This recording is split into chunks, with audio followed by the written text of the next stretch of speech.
Welcome back. In this session, we will see how we can set up GitHub Copilot inside Visual Studio Code. So let's go to the Visual Studio Code. And in order to set up GitHub Copilot for it, we need to go to the extensions view right here and simply search for Copilot. And what we will find are the two most important results.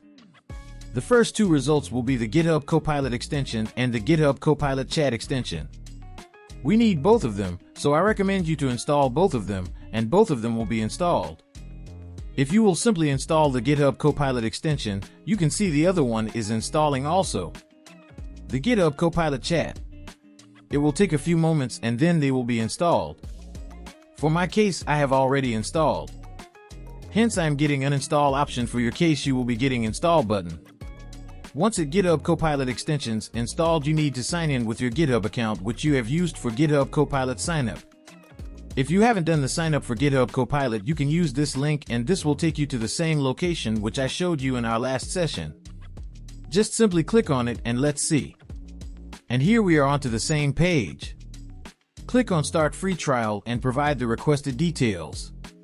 If you haven't signed up. For my case, I already signed up and also signed in into Visual Studio Code. So let's go back to Visual Studio Code.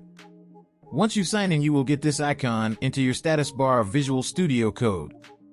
If you click on it, will open this drop down and here. This is very important. And this will show us that the status of GitHub Copilot. Currently it is ready. So this means that we are ready to use GitHub Copilot. I can even see this in the chat view right here. I can ask questions, programming related questions. So let's proceed into the next section of our course in which we will see how we can get started with GitHub Copilot. In the next lecture, I will set up Copilot for JetBrains. So if you are not interested in that, you can simply skip the lecture.